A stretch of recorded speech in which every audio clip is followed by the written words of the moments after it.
Assalamu alaikum, dear students. We're back with another video lesson. In the previous video lesson, we were talking about the period of a pendulum. We said the period of a pendulum it is equal to 2 pi the square root of the length of a pendulum divided by gravitational acceleration. We said the factors that affect the period of a pendulum are the length of a pendulum, the gravitational acceleration or free fall acceleration for the location where the pendulum is at, and also the frequency as well. But the two things, frequency and period, these are, we can say, inversely proportional. If we put that aside, we can say from the equation of period, it is just the length of a pendulum and gravitational free fall acceleration.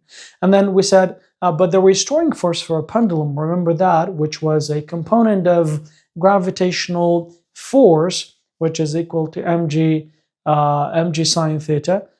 So the things that affect the restoring force are mass, gravitational free fall acceleration, and the angle theta, or you can say the amplitude of the oscillation.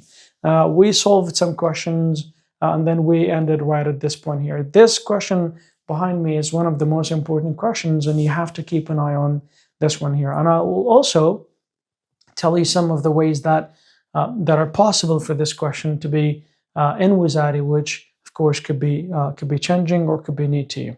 So what do we have in here? It says a certain pendulum clock that works perfectly on Earth. Don't forget, that is a key word. It is working perfectly on Earth. It is taken to the moon, Basha, where gravitational free fall acceleration on the moon, it is 1.63 meter per second square. If the clock is started at 12 a.m., what will it read after 24 hours have passed on Earth? So what exactly are they asking here? So we have a pendulum that is working perfectly fine. It reads the time perfectly fine. And then this pendulum, it is taken to the moon. Like, what will happen to the period? We know that gravitational or free fall acceleration on the moon, it is less than that of the Earth. So if it is less than, we've learned that the period is inversely proportional with the gravitational free fall acceleration. So or free fall acceleration, let's say. So if gravitational acceleration is less, then the period is going to be longer. And what do we mean by the period will be longer? That means it takes a longer time to complete one full oscillation. And we said if the period gets larger, the clock will run behind. Very good. So now let's see how much will it run behind and how do we solve this question right here. All right, so bear with me. We're going to start with this one here. All right, so remember that gravitational acceleration on Earth, it is 9.81. Okay, that is on Earth, and gravitational acceleration or free fall acceleration on the moon, it is 1.63. These are both meter per second squared, meter per second squared. So first of all, if you want to know, like, you need to know the difference between the times here. Like, what is the period, or how much bigger the period, or let's say smaller the period on Earth compared to the moon, or the moon on the Earth. So at this point here, we're trying to find something like a ratio just to see how big are one compared to the other one. So we, most of the time when we do something, we'll write the second, like over the first. But at this point, we're going to write the period on the moon divided by the period on the Earth. Like, will it be correct if I say the period of, let's say, on Earth divided by the period on the moon? Exactly, yes. So you're going to get exactly the same number. So it doesn't matter which one over the other one, right? As long as you're doing the math correctly. But we know that period on the moon, it is equal to 2 pi square root of length of a pendulum, by the way, and then gravitational or free fall acceleration on the moon here. Okay, so let's see if we can, let's just write this one closer. Okay, and then for the Earth, of course, or the on Earth period, it is equal to 2 pi, the radical of length of a pendulum, divided by free fall acceleration on Earth. Don't forget this. Now, these are constants that will cancel out, right? The L will cancel out too, but I'll just, expand this one a little, or break it down so that you can see how it would cancel out at this point right here. All right, so we can say, by the way, this step is extra just for those who want the detail of this. Otherwise, you don't have to do this. So it is equal to what I have in here. I'll write the first square root here, which is L over gravitational or free fall acceleration on the moon times. Now, this is below the fraction, and there is a fraction as well. So if we're going to do that, you've studied that in math, it is going to be what? It is going to be gravitational freefall or freefall acceleration of Earth, right, or on Earth divided by the length of a pendulum. Now, of course, we can even get rid of this one too here. So now we could just extend this one right here, all right? So extending this one, that would be the equation here. Now, of course, you can see the length and the length will also cancel out. So you could have done the step right here too, okay? And then after that, of course, you would have gotten, let's say, freefall acceleration on Earth divided by freefall acceleration on the moon here. So we're just going to continue at this point here. So once again, period on the moon divided by period on the Earth, that is equal to the square root of freefall acceleration on Earth, it is 9.81. On the moon, it is 1.63. So once you do the division here, the answer to this, of course, it is equal to the radical of number 6 here. So now, at this point, this been an uzadi. So we can say the period on, now at this point, let me just go to the other side here. So we can say the period on the moon over the period of, let's say, on the Earth, it is equal to what? It is equal to the radical of, or square root of 6. Now you could cross multiply if you want to. If you do that, let's say the period on the moon, it is equal to what? It is equal to the square root of 6 times the period on the Earth. If you want to, for example, divide this one here, that's of course the square root of 6. It is going to equal to what? 2.45. So if you want to do that here, you can also say, so remember this, these are the equations you need to remember, or you can say these parts you need to remember. And then we can also say period on the moon, it is equal to 2.45 times the period on the Earth. Okay, now these are the equations you need to remember. These are all the same, by the way. You can memorize that or remember this either in this format or as a number, as a decimal too. Okay, so what do we do next here? All right, so in this case, of course, we can say this is about 2.4. Actually, it is 2.44. We can say 2.45 by rounding here. Okay, so now at this point, what are we going to do here, or what does this number mean? All right, now I need you to be very careful at this point here, because understanding this part is the key to answer the second part of this question here. Okay, so the question says the period on the moon, it is equal to 2 times this much than the period of the Earth. In other words, watch this. If 1 second pass, all right, if 1 second passes on the Earth, we can say, right, it takes 2.45 seconds longer, right? Or let's not say the second here. Perhaps it might be a little bit confusing. Let's just say for one swing, or the time that it takes the pendulum on Earth, all right, to complete one swing, on the moon, it takes 2.45 times that time here. So this is how much longer. So we can say if it takes 1 second to complete one swing on Earth, on the moon, it is going to take 2.45 seconds to complete that same swing in there. And there is another way to put this, or to write this one here. So now remember, I'll just go to another page in there. So one more time, we said period on the moon, it is equal to 2.45 times the period on the Earth in here. Another way to say this, we'll just remember this. We can say for 1 second to pass on the moon, all right, now 2.45 seconds have passed on Earth, all right? Why is that? Because we can say the period on the moon is very slow. And now the period on Earth, this would be on the moon, let's say, okay? And this would be on Earth. In other words, we can say the period on Earth, it is faster. Okay, so now whichever the way you prefer, of course, these are both correct. So that'll be the answer or the explanation of this term that you see here. Now, the next part, by the way, what does exactly this mean, Baba? Remember this, when we say 1 second passes, right? That same second passes on both on Earth and on the moon as well. But what we're talking about here, remember the other lesson we said, these are the periods of those clocks that are connected to a pendulum. So the swinging of the pendulum determines how fast or how slow the clock can run, right? So if we're talking about those clocks that run or uses a pendulum to run with, or the swinging of a pendulum would determine how fast or how slow the clock can run. So these old clocks, which luckily we don't have them anymore.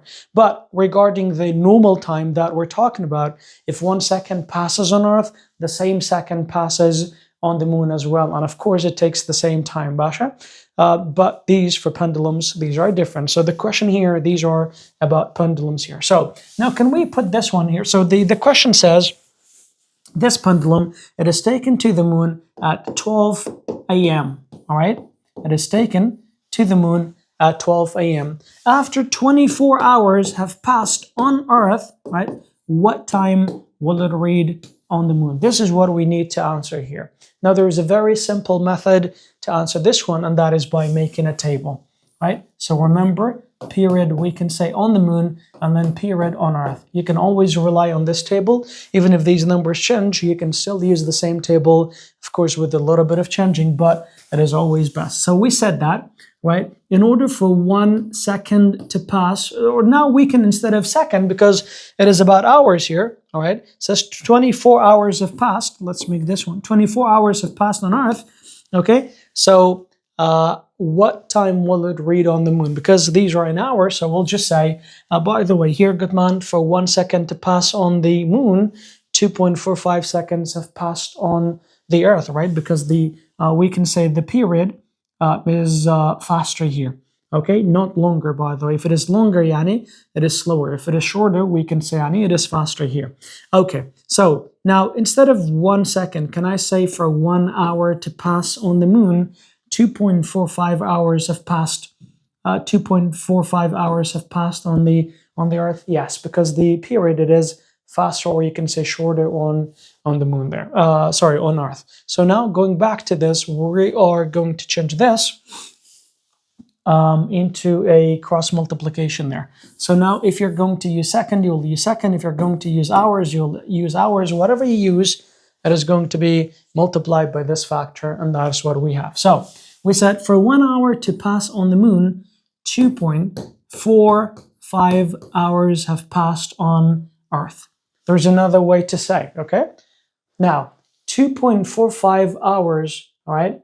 Now, for every 2.45 hours have passed on Earth, there would be only 1 hour have passed on the moon. Why? Because the time there is very slow. So you can think of it this way too. Now, the question says 24 hours have passed on Earth. Bashif, 24 hours have passed on Earth. What would be the time on the moon here? So now all you have to do, just cross multiply here. So we can say 2.45 hours. That'll be times, you can call this one x if you want to, right? And then multiplied by 1 hour times 24, that is still 24 hours. So if you want to find the time on the moon, don't forget it is, or how much time is passed, by the way, you can just say 24 hours divided by 2.45 hours in here. So what do you get as a result? We'll say time on the moon here, okay, it is equal to 9.8 hours in here. But if somebody asks you for the time, how do you tell them the time? You'll say, for example, this many hours and this many minutes, for example. So, for example, like 9 hours, 9 hours and 10 minutes, right? Or 9:10 in the morning, 10:10 it could be, whatever, right? So here we have hours and a fraction of an hour. So here, that is 9 whole hours plus, and this is 0.8 hours here. Now, of course, this 0.8 hours, we're going to convert that into minutes. And how do we convert hours to minute? We know that every hour it is 60 minutes, so we simply just multiply by 60.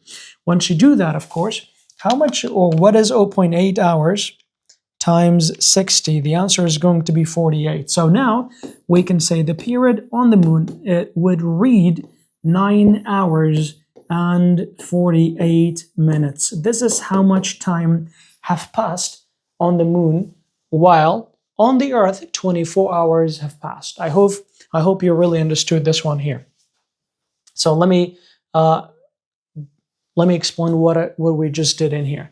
We said you could start from this side or this side, doesn't matter.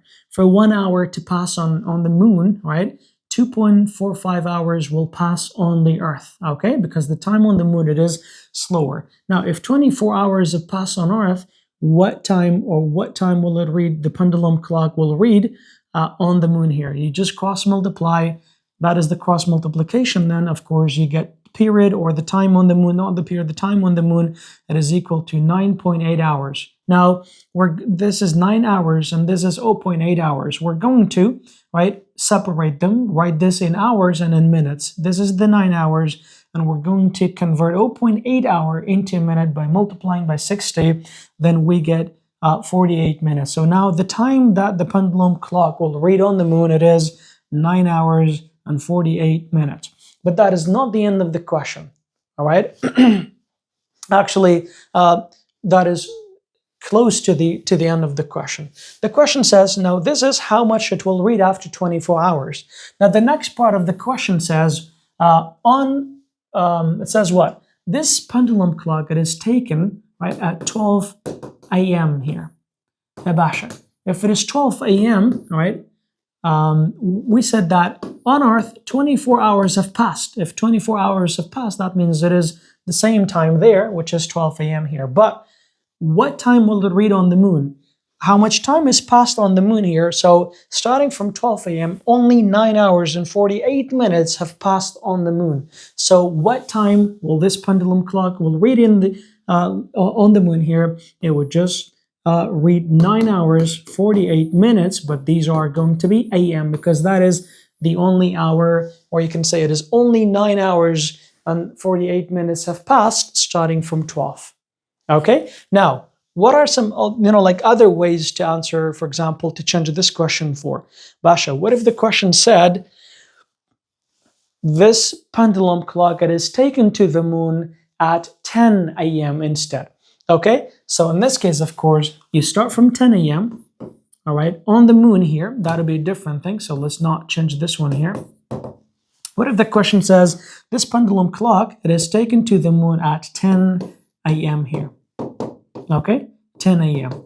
In this case, remember, only 9 hours on the Earth, 24 hours have passed, okay? So, but on the moon, only 9 hours have passed. So, what time will it read on the moon if it is taken at 10 a.m.? So you will just add 9 hours to 10 a.m. So what will be the result in this case? It is going to be 7:48 minutes, you can say in p.m. this time, don't forget. Okay, so just 9 hours plus 10, all right? So give 2 hours, that'll be 12, and then there will be 7:48, that is going to be p.m. So whatever the time that is mentioned, taken from, let's say, at that time to the moon, whatever the time you get, you will just add the time to the time that is taken there. So that is how you do that. That is one way so that they could change the question. There is another way. All right, what is the other way? Now we already know the table one, yeah? Got man, period on the moon, okay? Period on the moon, period on Earth. Got man, for 1 hour to pass on the moon, 2.45 hours have passed already on Earth in here. Basha, what if the question tells you, like, for example, what time will it read after 10 hours, not 24 hours? Because those questions we have says, what time will it read on the moon after 24 hours have passed on Earth? Basha, what if they didn't say after 24 hours? What if they said after 10 hours have passed on Earth, for example, when on Earth? What would you do in this case? You go back to the table, all right? So remember we said this table makes it very easy for you. So instead of saying 24 hours have passed, we'll just say 10 hours have passed, okay? On Earth.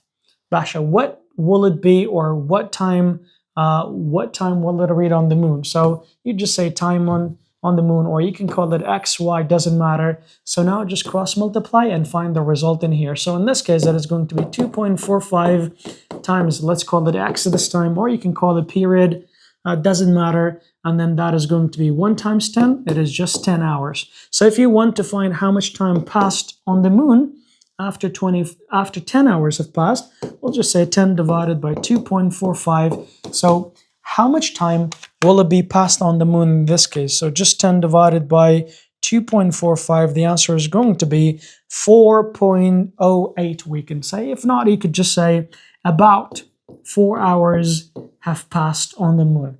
Basha.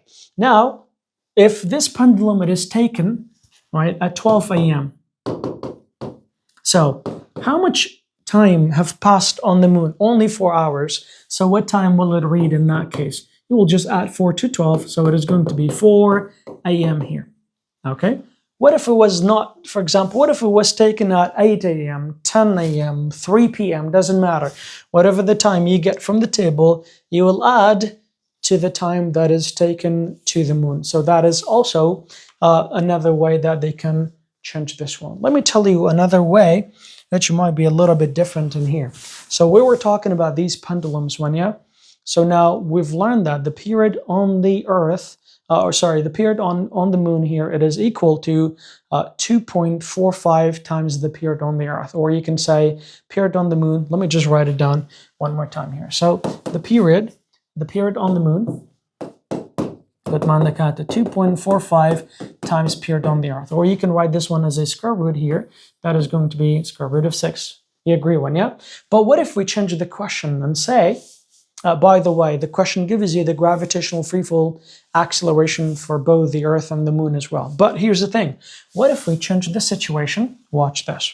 Say, in order for these or two pendulums, one of them on the moon, Basha, and the other one is on the Earth. In order for these two pendulums to read the same time, all right? Or in other words, for their period to be the same, by what factor should the length of one be compared to the length of the other one? Okay? Or compare the length of the pendulum that is on moon to the length of the pendulum that is on the Earth. So write this down, all right?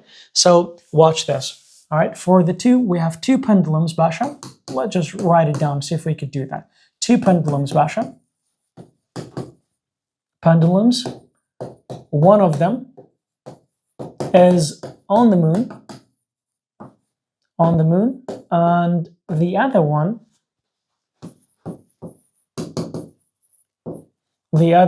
is on Earth. Or we could have said one of them on Earth and the other one is on the moon. Makes no difference. And the other is on the Earth. So the question is this: if for the two pendulums to measure,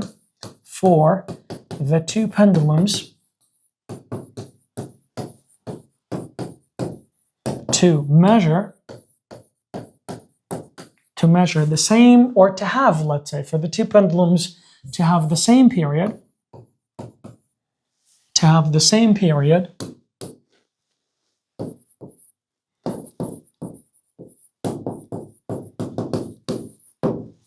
all right, we can say by what factor should the length of the pendulum on Earth be compared we could just say compare their length, all right? Or by what factor should the length of one of them be compared to the other one? Okay, we could say compare their length. All right, let's just make it simple. Right, compare their lengths. All right, so how do you do that? I hope the question is clear as well. So now perhaps I'll do it here. We said for the two pendulums, right, to have the same period, right? Once again, two pendulums, one of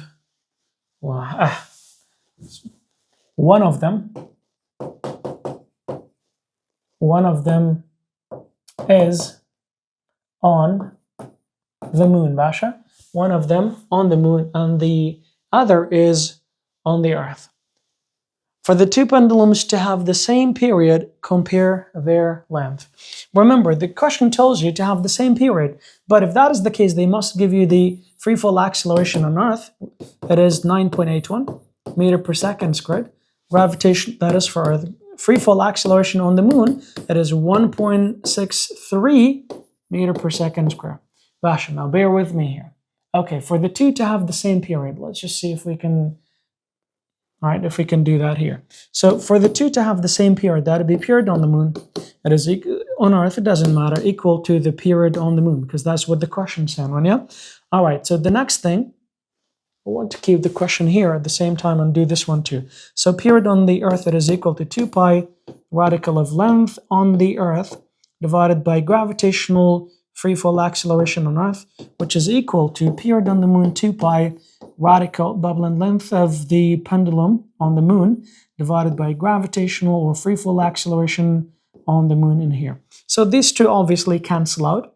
We have the square root of this side and this side. If we square both sides in here, right, square both sides here, you get what? You get, you could do that. That would be too messy. Here, look at you square them yourself. So that is going to be the length on Earth, right, divided by 9.81, which is equal to the length on the Moon here, divided by 1.63. Do you agree? Now, all you have to do is you could cross multiply or compare their length in here. So we can say the length of a pendulum that is on Earth, we could just multiply this to the other side and then write this one a little bit here so that we could write these two numbers as a ratio here. So that is going to be 9.81 divided by 1.63 times the length of a pendulum that is on the Moon here. So now we can see that in order to have the same time, all right, so I thought I wrote something wrong in here. Once again, watch this. Yes, it is correct. So in order to have, in order for the pendulum on the Earth, all right, to have the same period, then the length of the pendulum on the Earth must be longer by this factor compared to the length of the pendulum that is on Moon. So let's see, what is this factor equal to? I think it is equal to 6 if I'm not mistaken. 9.81 divided by 1.63, then the answer is equal to 6.018. We could just say about 6. So in order to have the same period, then the length of a pendulum on Earth must be 6 times greater than the length of the pendulum on the Moon here. What if they were saying compare the length of the so this is if you want to know the length of a pendulum on Earth. What if the question says, what should be the length of a pendulum on the Moon? Okay, you can make this one the subject. We can say the length of a pendulum on the Moon, it is equal to, we'll just divide both side by 6. You can say it is equal to 1 over 6 times the length of a pendulum on Earth in here. So whichever they ask for, you can write that one. But if they didn't ask for, that'll be the comparison between their length here. We've mentioned earlier that if we increase the length, the period would get larger. Man, obviously the period on Moon, it is larger than the period on Earth. So to have the same period, you must increase the length of a pendulum that is on Earth. Right? If you want, for example, to change the length of a pendulum on the Moon, then you have to make the length of a pendulum on the Moon 6 times less so that they can swing with the same period. And I hope you understood this one too, because that is totally new. All right, so which is also nothing difficult if you think about it. All right, now moving on to another concept here, which you can see that we said that this table makes it pretty or very much easier. And of course, here's a full explanation how you could do that. So hopefully it is easy. Now, the next thing that we have, it is the period of a mass spring system, which also, or you can say it depends on the mass and the spring constant. So we've learned about the period of a pendulum, right? The next thing that we're going to learn about is the period of a mass spring system here. And what do we mean by the period of a mass spring system? If we have a mass spring system, we know that this is a spring. There is a mass connected to that. Here's equilibrium, that is on a horizontal surface. There is a mass attached to this one, so you pull the mass back, and then that is a certain displacement here, maximum displacement. You can call it amplitude if you want to. It's the same as the amplitude measured in meter. We can say this is the applied force. Don't forget, we've learned about this one before. And then restoring force, that is going to be the same magnitude but opposite direction, right? So you use a force or apply a force to extend the spring to pull the mass, but the elastic force tries to bring it or push it back towards the equilibrium. So here's the thing is this: what happens if we let go of the mass? It is going to swing back and forth. So once it is going to swing back and forth, how long does it take to complete one full swing. And what do we mean by one full swing? If we're going to start at this point right here, let's call it A, right? Now this mass, it is going to swing starting from this point. Let's use a different color. Starting from this point here, it is going to swing all the way to the other end. Let's call it B. And then after that, it is going to swing back to point A. That is one full period, don't forget. So how much would that one full period is equal to? Let's say the period of a mass spring system, it is equal to 2 pi, the square root of what? The square root of, now this time we don't have the length, by the way, we have the mass of a spring divided by, the mass that is attached to the spring divided by the spring constant here. And let me tell you something real quick here. What was the period of a mass or the pendulum? It was 2 pi, the radical of L over what? L over free fall acceleration. Now this must be a good note actually to help you remember the question. Constant again, these are both below the fraction. So just remember this. This is a constant and this is a constant too, right? So these are both below the fraction. Don't forget this much. So homozygote period or the constants are there. So if it is a mass spring system, that would be the mass over the constant, and that is the length over the constant. So hopefully that helps you to remember this better. Okay, now if we analyze or if we look at the equation of the period of a mass spring system, what does the period of a mass spring system depends on? Right? Watch this. So the first thing we can say that it depends on, I think I should write a bit smaller so that we can have more thing. All right, so we can write it here. The first thing that it depends on, it is not this. All right.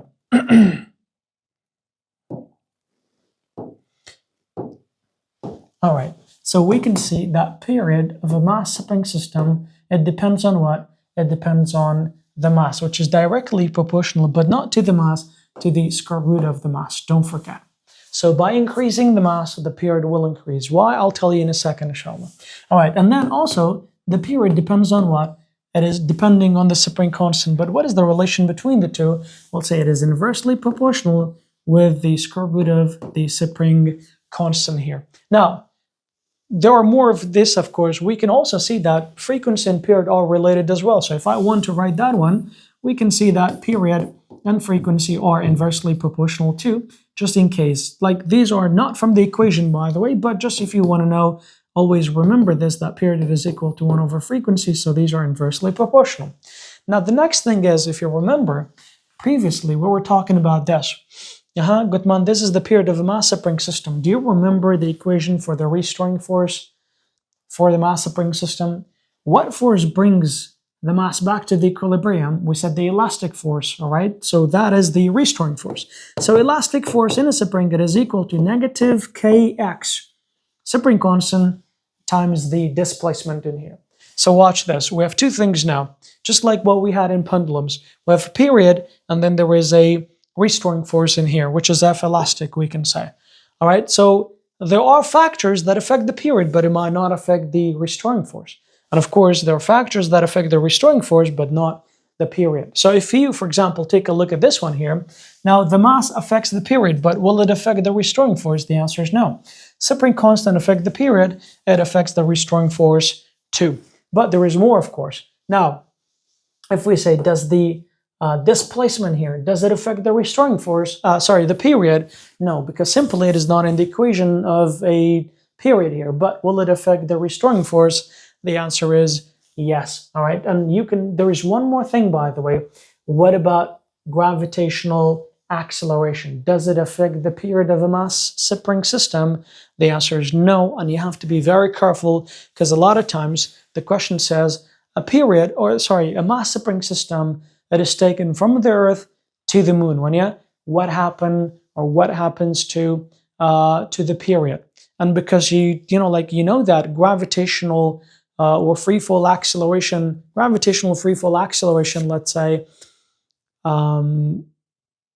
it affects the pendulum. So you might just think this is the pendulum too. So you might just say the period increases there, all right? But you would be wrong if you think that way, because whenever they ask you about something, which we have questions we're going to see next, right? Whenever they ask you about the period of something, right away write the equation or the period equation for that system, whether if it is a mass spring system or it is a pendulum. Once you write the equation, then you will see that whether that thing that is changing will affect the period or not. All right, so now moving on. So now gravitational free fall acceleration does not affect the period. Don't forget, we said the displacement does not affect, right? Gravitational free fall does not affect the period, right? And also does not affect the restoring force too. Okay, so that'll be this two in here. Okay, and then for this one here, remember in pendulums we had angle theta. You can call that one amplitude, right? You can call this one amplitude too, by the way, all right? So if I say, does the amplitude affect the period? The amplitude of a mass spring system, will it affect the period? The answer is no. But will it affect the restoring force? The answer is yes, because these two things are, we can say for mass spring system is the same. Okay, now, what else is left? I think that is pretty much everything. Okay, but now I believe it is time to tell you why if the mass increases, that affects the period. Yeah? So the simple answer, because it is not in the equation. But if you want to hear the explanation, I can tell you that. Imagine this. We have a mass spring system. And this is the equilibrium, this point right here. And then now first we have a small mass. Okay, and then what if we have a large mass too? All right, let's copy this. So now we have two mass spring systems, right? These are the same spring, the same displacement, but the mass of one of them, it is larger than the mass of the other one. Now watch this. Okay, so will increasing the mass affect the period? Watch this here. Now, who's bringing the mass back to the equilibrium? It is the restoring force, correct? But if you can see here, the restoring force, here it is equal to a negative kx. So whether you increase the mass or not, the restoring force stays the same because it depends on the displacement and the spring constant. This is the same spring, this is the same displacement, right? But the masses are different. So here, the restoring force, it is the same. So let's say this is 100. And also, even the mass is bigger here, but the restoring force, that is still the same. So let's say here 102 as well. Okay, but we know that bigger mass leads to a bigger inertia, correct?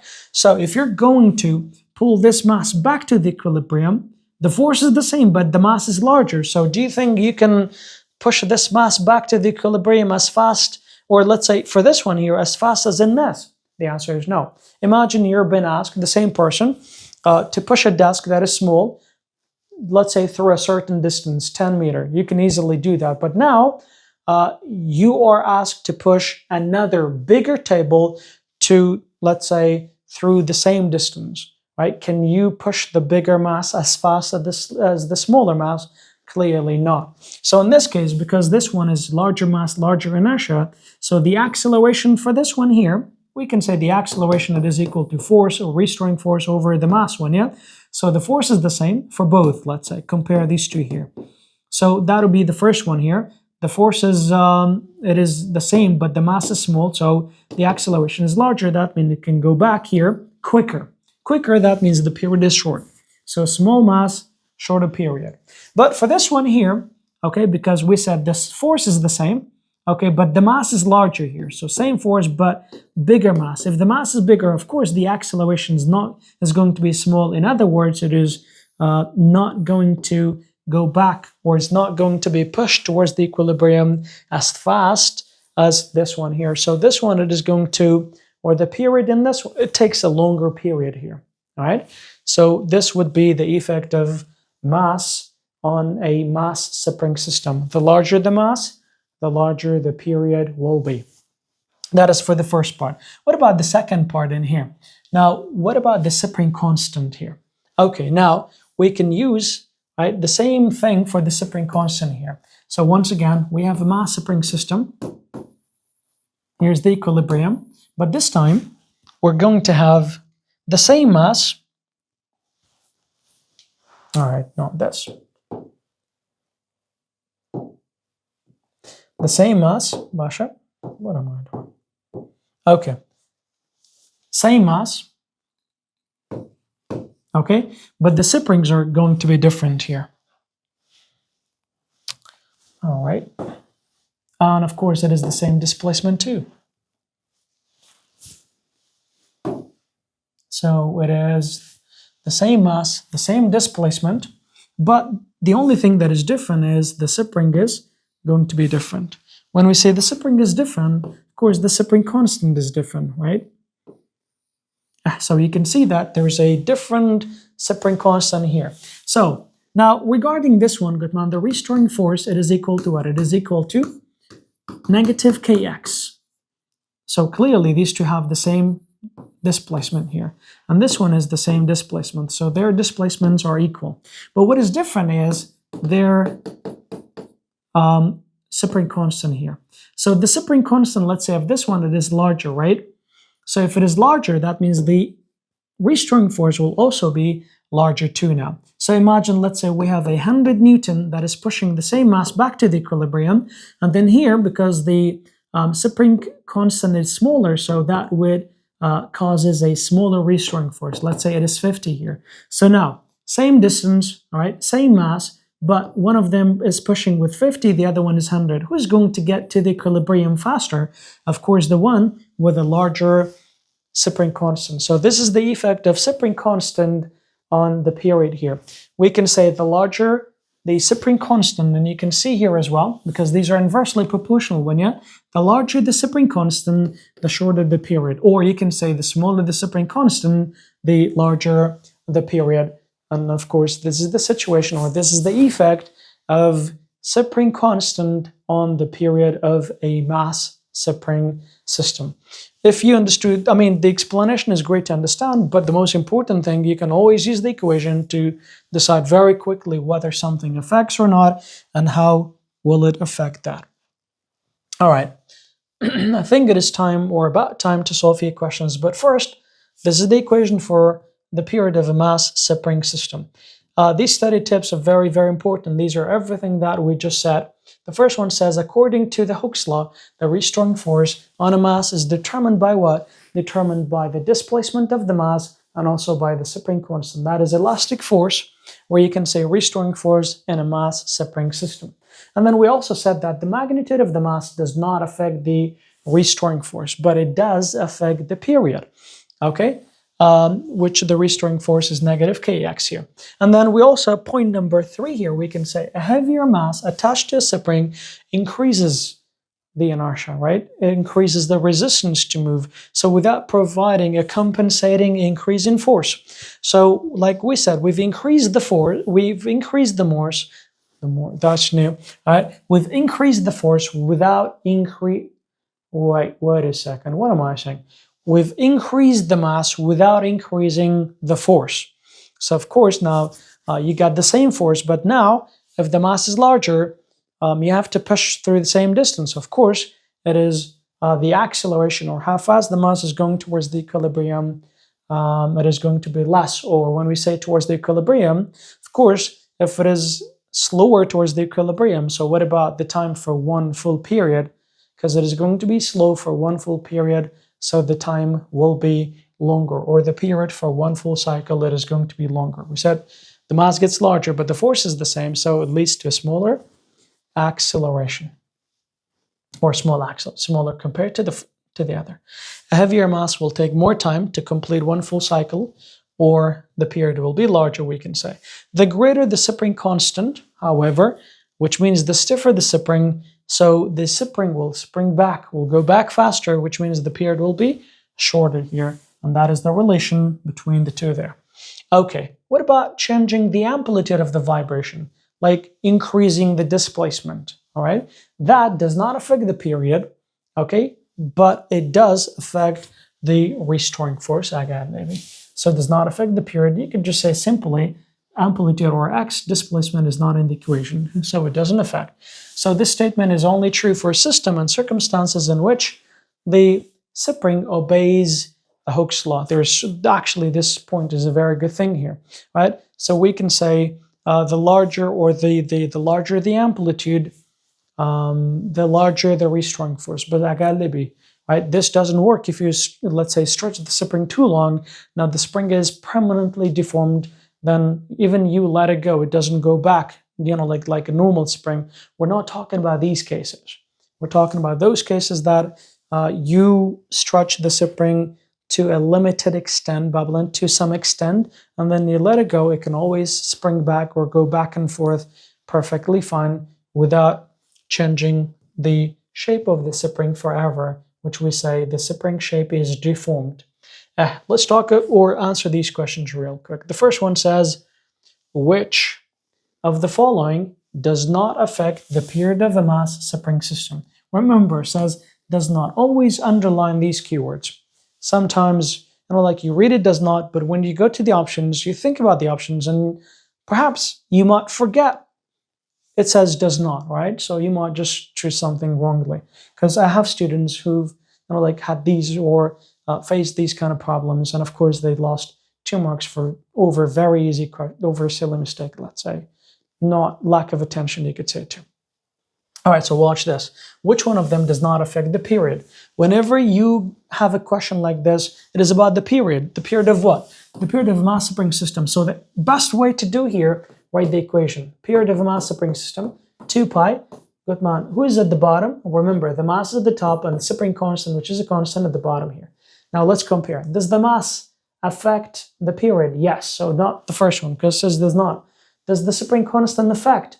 Yes. So these are not. What about the amplitude of the vibration? Do we have amplitude or x in the equation? No. So this one does not affect the period. What about mass and spring constant? They both affect. So now the answer is C. See if you have the equation written, how easy you could judge or decide. This is what you're supposed to do, Baba. All right, so now here's another question. Says a mass spring system vibrating with simple harmonic motion on a smooth horizontal surface. So it is a mass spring system. It is on a smooth surface, horizontal too. It says, in what form is the energy of a system when the mass is at maximum displacement? That is the previous, we can say, questions. When if we have a mass, this is the equilibrium position, then at maximum displacement here, this is the mass, right? At maximum displacement, that is the mass. In what form is the energy of a system? This spring, it is stretch, extend, right? So what do we call the energy of a system now? By the way, stretched, and it is not moving back and forth. So because it is stretched, the energy of a system, it is elastic potential energy here. Don't forget. At where? At maximum. What if they say at equilibrium here? In that case, it would have been kinetic energy. Don't forget. All right, so let's take a look here. It says, is it gravitational potential energy? No, because it says the mass spring system is horizontal. Okay, so not. And then, is it kinetic energy? No, because it is at maximum displacement. Is it kinetic energy and elastic? The answer is no. D says, is it elastic potential? The answer is yes. So now the answer is option D. All right, now more about, or we can say, comparison of mass spring system and versus a simple pendulum. What do you see here, Baba? It is a table that summarizes everything you need to know regarding the mass spring system or pendulum, let's say, and a mass spring system, which once you study, for example, mass spring system, Baba, for revision, I will always recommend you start from this table, because now once you know the table, then understanding or remembering the other part, which makes it way easier. But once again, only start from this once you're revising, let's say. All right, so we said for simple pendulum, here's the period, and the factors that affect the period are the length and gravitational freefall acceleration, which is written here.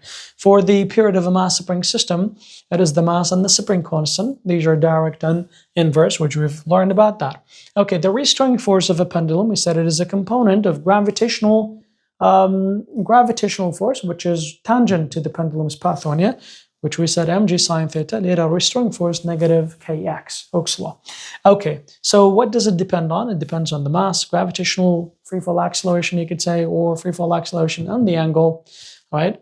The angle, basically. Okay, of this swing in here.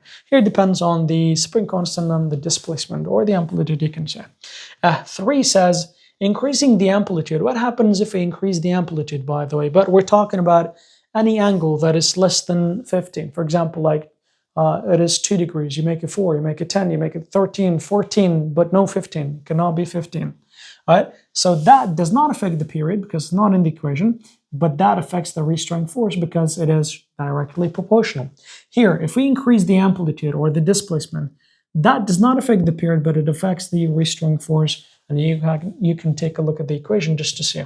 If a mass of the bob is increased, right, that does not affect the period of a pendulum. You can see that, even though the inertia increases, but the restoring force also increases, but the period and frequency stays the same, so it does not affect this. All right, if the mass here of the system increase, that affects the period of a mass spring system. Don't forget the inertia increase, the restoring force stays the same, but the period and frequency will change here.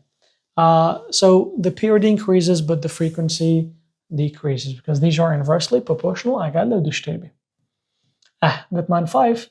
What about changing the location, Baba? This is something very important. If we change the location, that would affect the period of a pendulum, but changing the location would affect the mass spring system. Why? Because there's no free fall acceleration in the equation of period of mass spring system.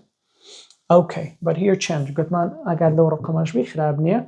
Well, appeared on the moon that got 2.45 right times the period on the Earth. Basha. But the we can also say that if this is the period, what about the restoring force? We can say restoring force on Earth, it is 6 times greater than the restoring force on the moon. Okay, so changing the location, we said that does not depend on the period we're talking about, does not depend on G, so the period stays the same. So period on the moon is the same as period on Earth, on Jupiter, on Mars, whatever you got. But the restoring force also stays the same because it does not affect on free fall acceleration. And don't forget this one too. We said the potential energy of a mass spring system, it is gravitational potential energy because it is elastic one, yeah. But here the potential energy, I switched the places here. For spring, it is elastic potential energy, but for pendulum, it is gravitational potential energy because as the mass swings back and forth, or the bob, the height will change. So at maximum displacement, the energy of a system, it is gravitational potential energy. All right, now let's answer these two questions. A lot of students, make mistakes in these questions because they judge very quickly. So it says what? This question that we have, it says a mass oscillates on the Earth, or a mass oscillates on the end of a spring, Basha, both on Earth and on the moon. Where is the period is greater? See, if you're not focusing on the beginning of the question, you will just think, like about this, Earth and moon, where is the period is greater? So you'll just easily say on the moon, of course. Hopefully you didn't say that already, and then that'll be incorrect because it says what? It says a mass oscillates at the end of a spring. So we have mass spring system, and the equation for mass spring system for period is 2 pi square root of mass over spring constant. So there's no free fall acceleration there. So whatever, no matter where you go, changing the location does not affect the period. Well, so it stays the same.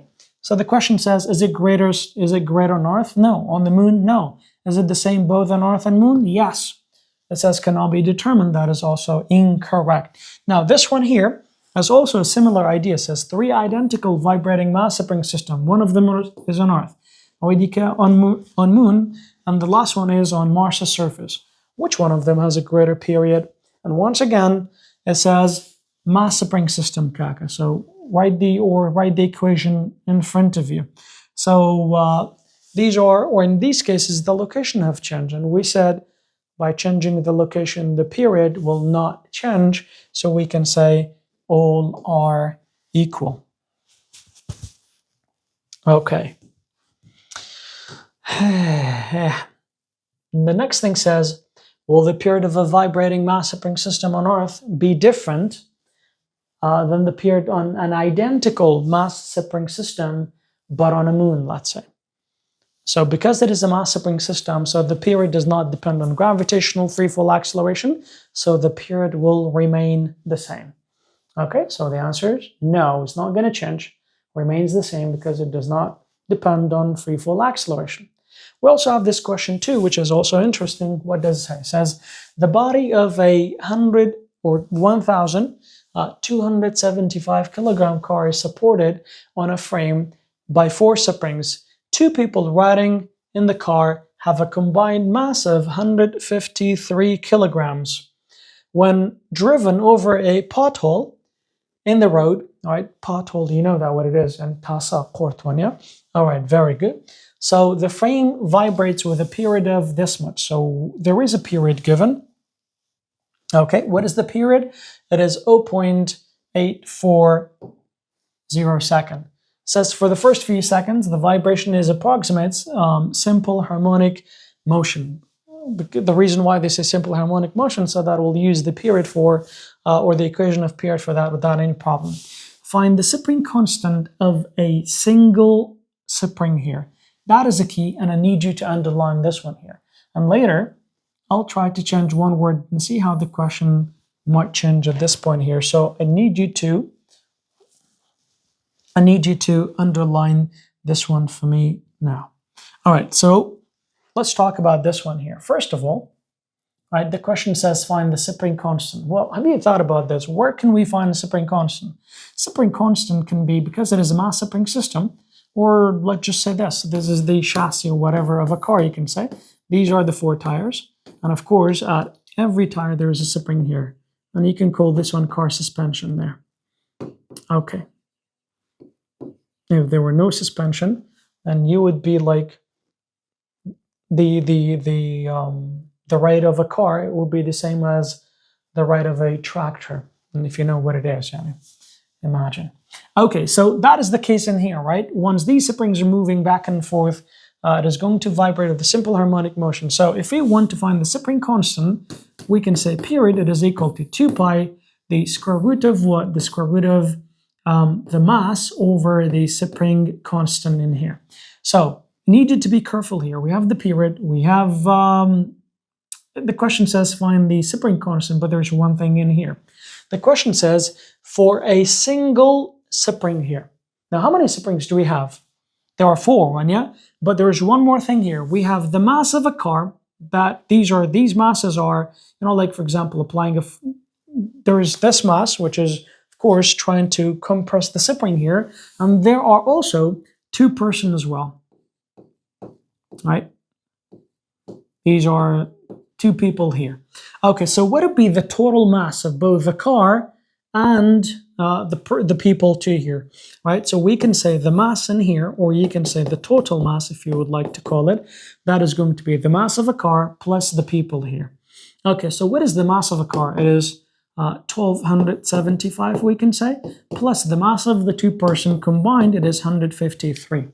Okay, but look, these are, so let's see, what is the total mass? The total mass is 12,075 plus 153. It is equal to 1,428 kilograms. Wow, 28 kilogram. But look, these masses are over 4 springs, we want the spring constant for 1 spring. So what do? We'll just see how much mass is on each spring. So we'll divide by 4. Once you divide this by 4, then that'll be 300. So we can say the mass on each spring, it is equal to 357 kilogram. That'll be the mass on each spring here. Now we can plug this number into the calculation, into the equation there. Okay, so one more time. The period for this, it is 0. By the way, if I want to make the spring constant, let's just rearrange the equation. Square both sides.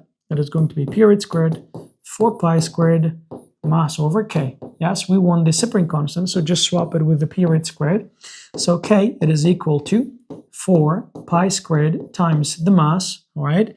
And then divided by the period squared. Yalla, now we can find this one. So 4 pi squared, don't forget the squared, times the mass on each spring, it is 357. And then divided by the period squared, which is 0.840, but this is squared. Don't forget that. So the spring constant now, it is going to be, you could just do the math, but I have a faster way. That is 2 times 10 to the power 4. 2 times 10 to the power 4. On the unit for spring constant, it is Newton per meter. Here you go. Okay, so this is the answer to this. What could change about this question here? What if the question said or was not saying what if they were not saying for a single spring? What would you do? So let's change this part of the question. All right. What if the question saying find the spring constant find the spring constant of the springs here? You could have just said of the springs. Okay, these are the same. In that case, of course, they would have said this is identical one, yeah? If that was the case in here, remember, we would have not divided by 4. Whatever the mass is there, we would have just, for example, write that into the equation, and that'll be the answer. When do we do this? If the question does not says find the spring constant for a single spring basha. Once again, in that case, the question would say find the spring constant of the springs. Okay, that'll be one spring constant for both. All right. For all of them. For all the 4 springs together. Okay. By the way, there's one more thing. If you don't divide by 4 here, you need to divide by 4 later. Asha? Don't do that, actually. Just divide by 4, divide the mass by 4, so that you can find the spring constant for one spring. Okay, so that is this idea regarding this question too. Okay. Now, moving on, we have another question which is also interesting. These are easy, actually. It says the spring of a spring constant. So we have K, which is this much, Newton meter. It is attached to different masses and the system is set in motion. Find the period and frequency of vibration for the masses of the following magnitude. So we have a mass which is this much. How do you find the period? Period, that is part A, we can say. I want to draw a straight line. So period dakata, 2 pi. 2 pi square root of mass spring system, right?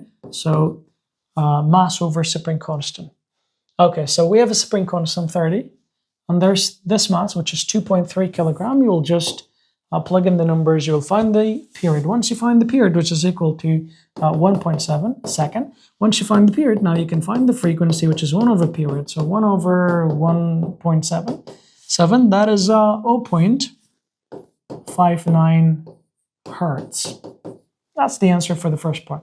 What about the second part, Baba? I got the second part. It says for 15 grams in here. Right now, I know most of you know what exactly you need to do next, but some of you might still don't know kaka. Masses must always be in what? In kilograms. So if they're not in kilogram, convert. How do you convert gram to kilo, Baba? You divide by 1,000. So in this case, the mass is going to be what? It's going to be 0.015 kilogram. So that is the only thing you need to be aware of. The rest you're going to do or repeat the exact same steps for both, just the number would change or the mass change. Then you can find both period and frequency. Agar the gram كبيرة. سيدي كش معناه. I would like to solve this question too, even though I think okay. So hopefully we can cover this one. All right, what does it say? And I need you to be careful here because this is about something that we've studied before. That's actually not what I want. All right, what does it say? It says 0.75 kilogram mass. And by the way, I'll tell you an idea regarding this one too. I hope you're staying a bit longer because I believe it is exceeding more than one, like exceeding an hour. So what do we have here? All right, first part says 0.75 kilogram mass attached to a vertical spring. Now I need you to be very careful here. The spring is vertical. So here's a spring. So here's a mass attached to the spring here. Okay, so what is this mass? That is 0.75. So we can write it there, or we can write it here, 0.75 kilogram. It says the vertical spring stretches the spring 0.3 meter. So the displacement that is stretched, it is 0.3 meter. Asha, I need you to remember this. Okay, and then the next thing says what is the spring constant here?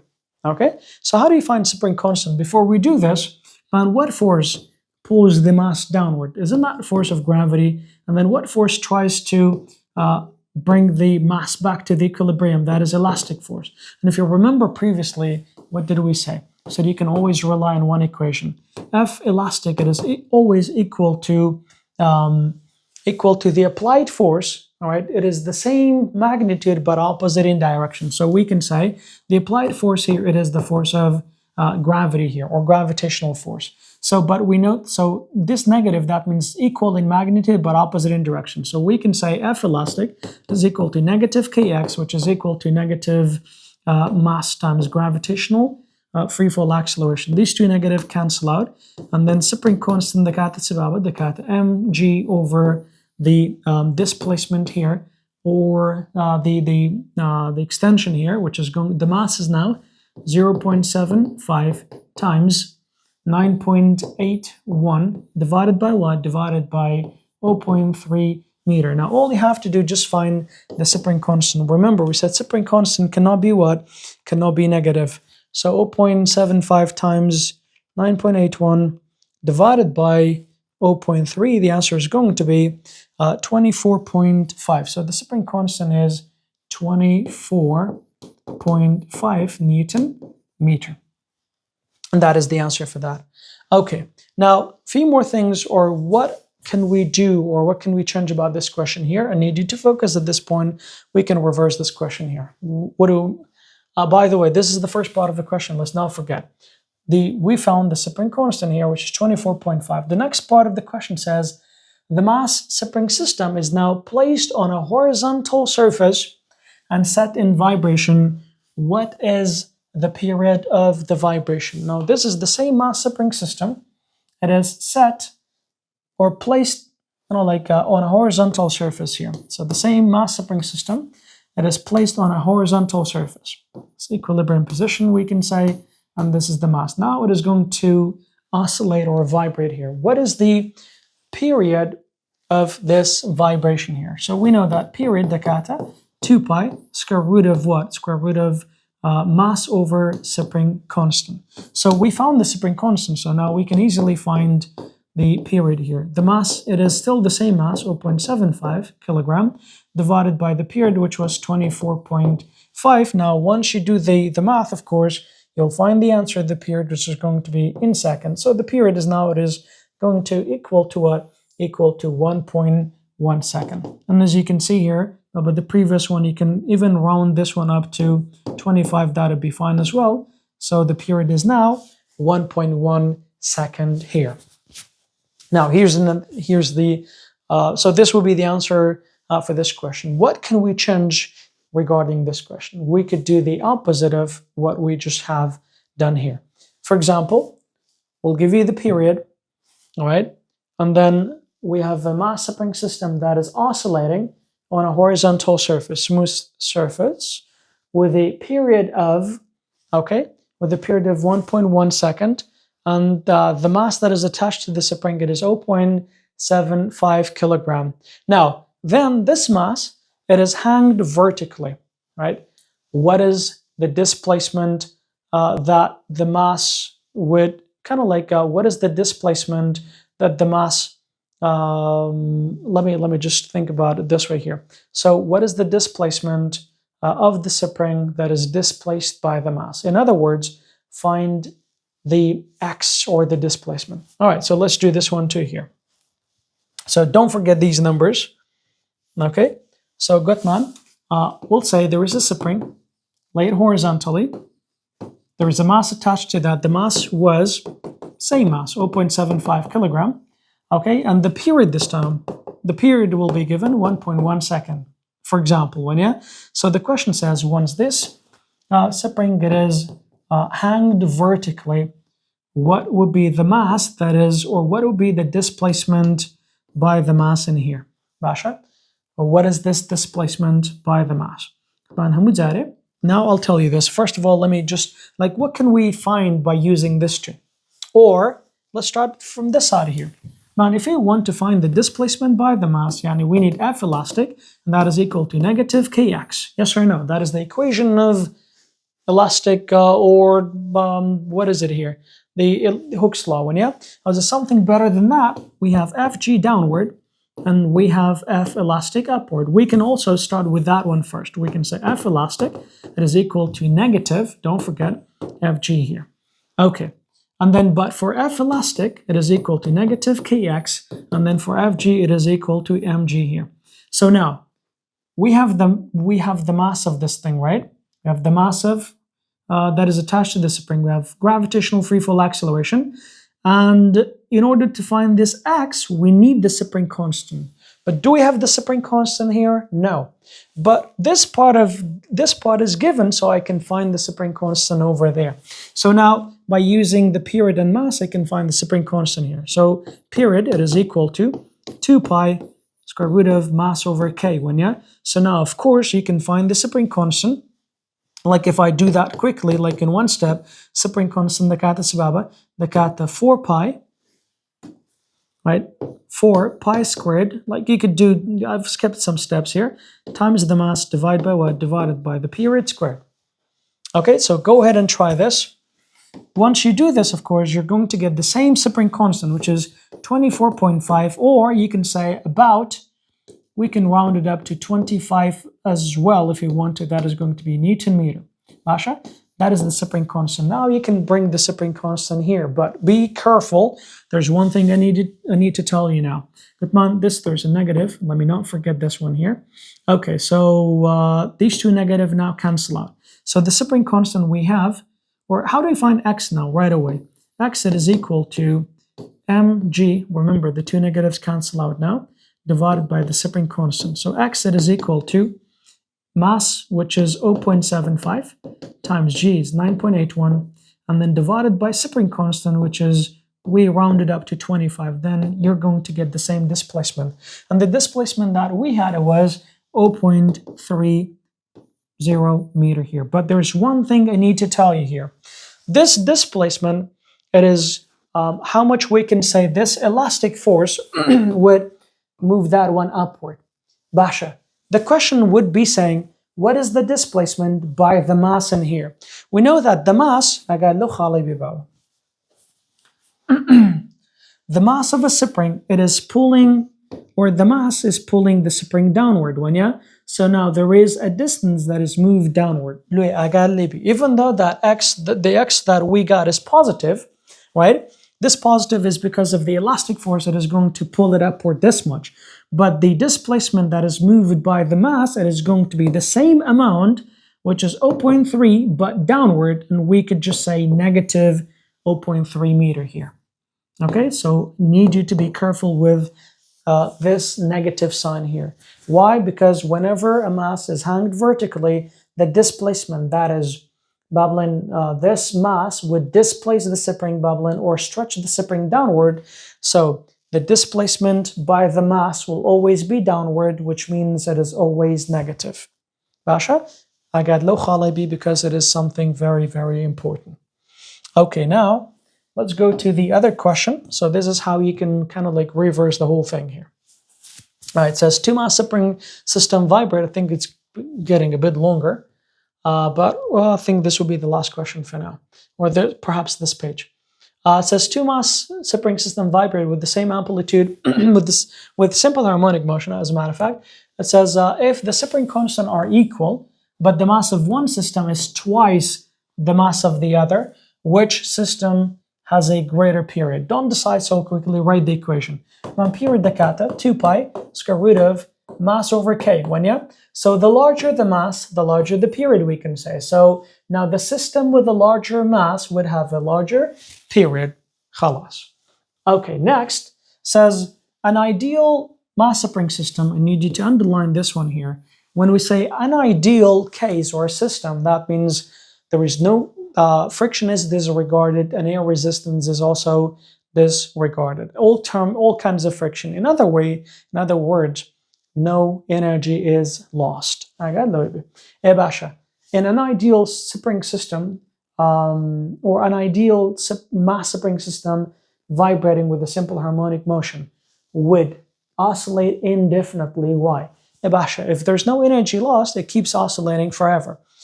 At maximum displacement, it has elastic potential energy. That elastic converts or converts to kinetic at the equilibrium, and then dubara, it becomes elastic. So energy keeps exchanging between elastic potential energy and kinetic energy. If we assume no energy is lost, it's going to oscillate forever. So we can say it would oscillate indefinitely forever because there's no energy loss due to friction, resistance, whatever could be the cause that might lose energy or that. The spring constant is this much. It is attached to, wait, it is attached to what? Says it is attached to a 1.5 kilogram mass and then set in motion. What is the period of a mass spring system? Gutman, period dakata 2 pi radical of square root of mass over spring constant, right? You have the mass, you have the spring constant, so just plug them, you can find the period. The next part says, what is the frequency of this vibration? Frequency dakata 1 over period. The mass of this much attached to a vertical spring and then stretches the spring 3 centimeter from its original equilibrium position. What is the spring constant here? So find the spring constant. We have the mass, don't forget, and then this is the displacement. Now for this one here, because attached to a vertical spring, don't forget, when it says vertical spring, that means this kind of spring, or this way in here. Okay, F elastic lo sare. In this case, F elastic, dakata, gutman, it is always equal but opposite to the applied force, which is Fg here. Elastic force, dakata, negative Kx, and then spring or gravitational force, it is negative mg. When these two negative cancel out.